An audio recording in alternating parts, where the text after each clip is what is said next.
Alright folks, Acid Roots here, so catching up on the last bit of the credits. Now I showed that in part 13, but we're going to show a little bit of it in part 14 so you know the congruency of what's going on here. So basically, this whole episode and the next one and maybe a few after that are going to be basically these crystal collecting stages. So they're just the bonus rounds on the battle map courses. Now I looked in a GameFAQs walkthrough and it said that there's actually 7 battle courses in this game, but the game only incorporates 4 of them into adventure mode. So basically, I don't know if I'm going to be able to beat these. I'd like to say that I could, but I don't really feel like. And those are the 2 extra tracks, so fortunate thing about it is you have to complete quite a bit of the game to do that. So it's just like, I was hoping for like a few extra bonus races or something, but they're intended for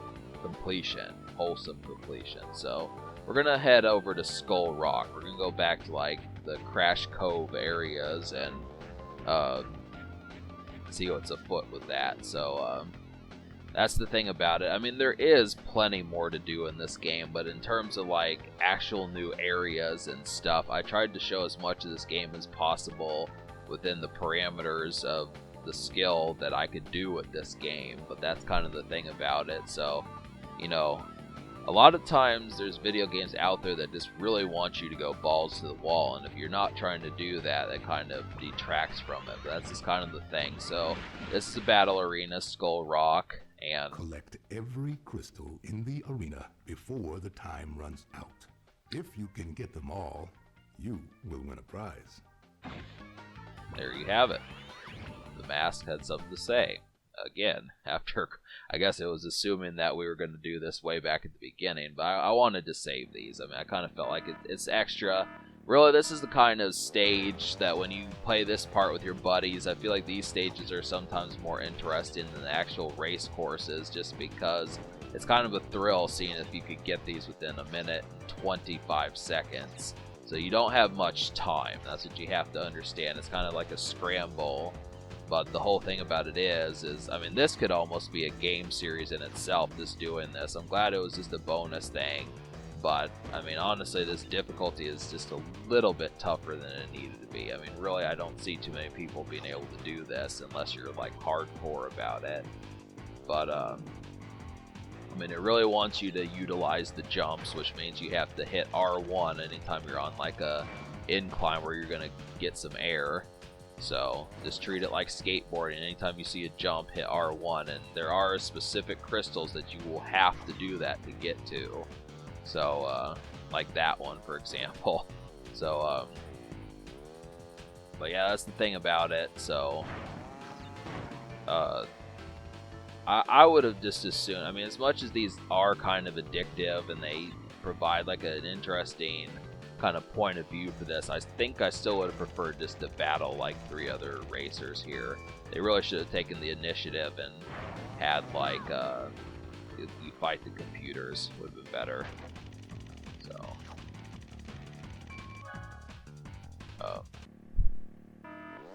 yeah, I'm trying to think of what else is going on here. I had some pizza a little while ago, cooked myself a frozen pizza, back on that, doing that sort of thing, and it's middle of winter. I showed that a couple episodes ago, and also COVID's going ravenous. That's kind of the thing there, is just to kind of, but I mean, this is like the perfect time period just to play video games. I mean, for gamers, they look at an excuse. I mean, back in the day, you know, there used to be derogatory words towards gamers in television, people called the couch potato. That's really a thing that I don't really hear as much of an insult anymore as a couch potato, but it is virtually perfect degree of stuff to sit there and do with it. I mean, I just feel like gamers know what to do in this sort of climate. A pandemic, basically. A ravenous pandemic, but kind of the thing.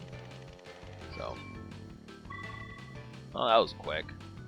It's kind of, I mean, really, Skull Rock is not much to speak of. I mean, I figure at least if you're going to be able to do any of these, it would probably be that one. I mean, it's in the first world, obviously, but it's decent. You know, it's just a decent little jaunt. It was a good 5 minutes worth of fun.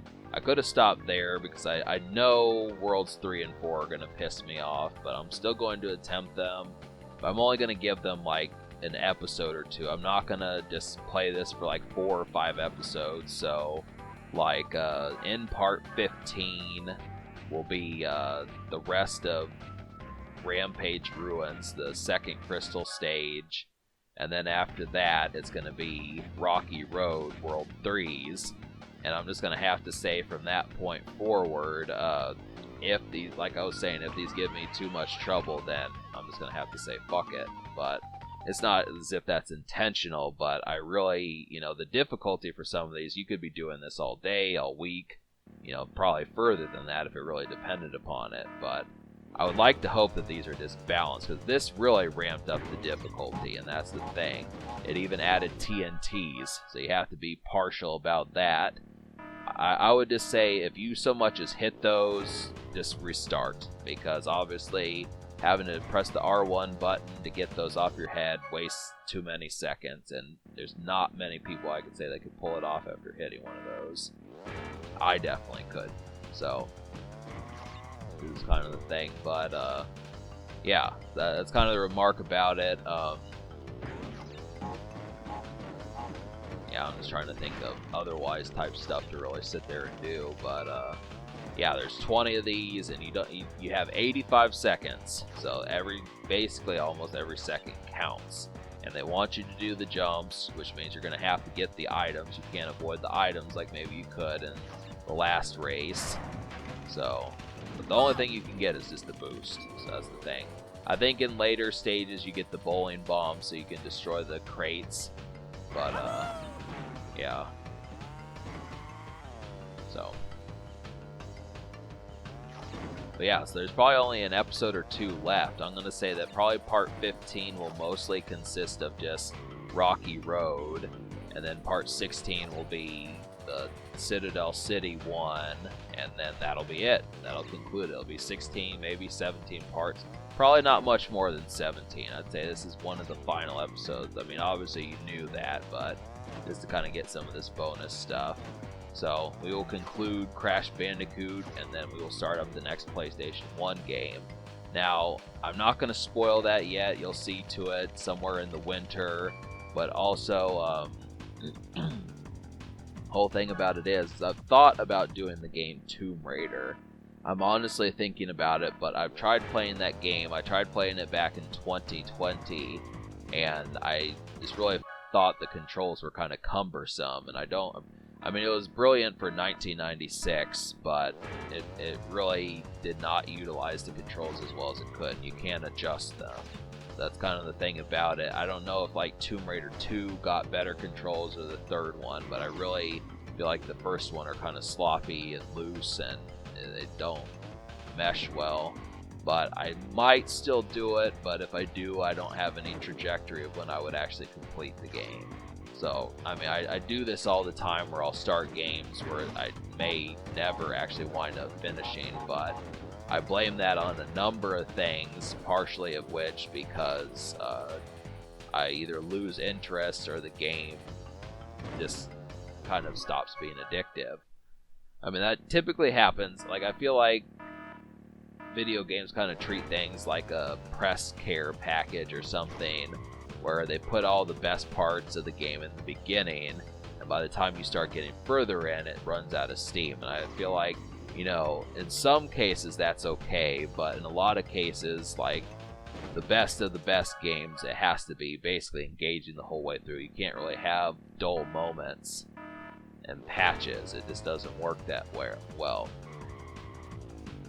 So, but yeah, definitely in this part right here, you're going to want to get both of these boxes, because otherwise, I mean, you have to do the power slide and not hit those TNT crates. So, I mean, I just use the brake. I mean, you really have to be able to pull that off.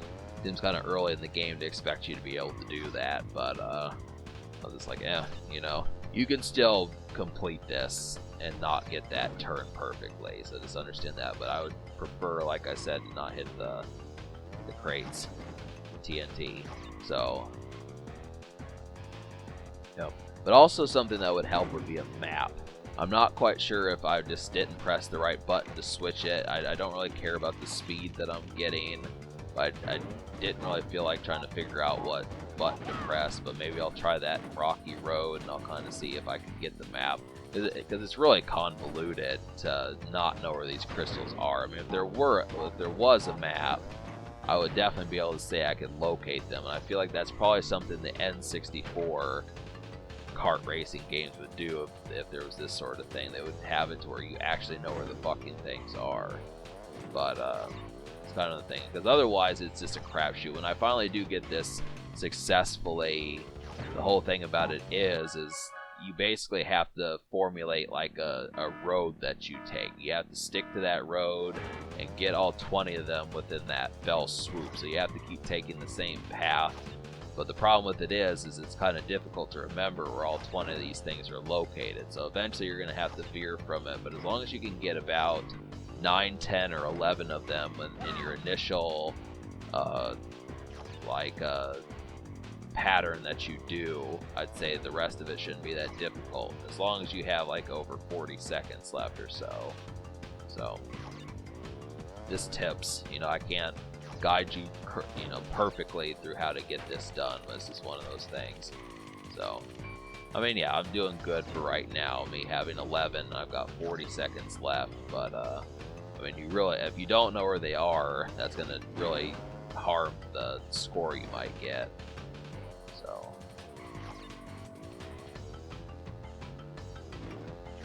yep.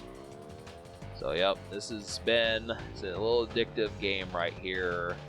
And, yep, I went ahead and bought the game that I'm doing next. So it's going to be getting here soon enough, and then we'll start that up. And once again, I mean, a lot of these games that I'm getting nowadays are games I'm not entirely sure if I can beat, but I'm still going to attempt them, because I'm just running out of games that I played when I was younger that I actually have experience completing. And that's kind of the thing, is I have to question, okay, can I do this? Can't I do this? How far can I get? Would it be an interesting playthrough? Are people going to give a shit if I do waste time and put effort into it? And there's just a harrowing amount of questions that go along with that. I mean, I want to do it just for the sake of sprucing up the channel, but YouTube is turning into so much of a nightmare anymore, it really does feel pointless. And I said that last year, and I probably said that 2 years ago when I first started doing Let's Plays again for this channel, but it's like, it's nothing more annoying sometimes than doing something and it purposely, not just like, hey, you can do this if you want, but it's not going to help. It's more in the sense of it's completely not going to help, and we want you to know we don't give a shit. But that's just kind of the mannerism behind it. I mean, there's just how many things that just kind of have that setting anymore, and but yeah, so stay tuned for part 15, and we will get further in this as it were. We're almost done here, so. Alright, subscribe for more fun. Have a wonderful night. Thanks for watching, and see you in part 15.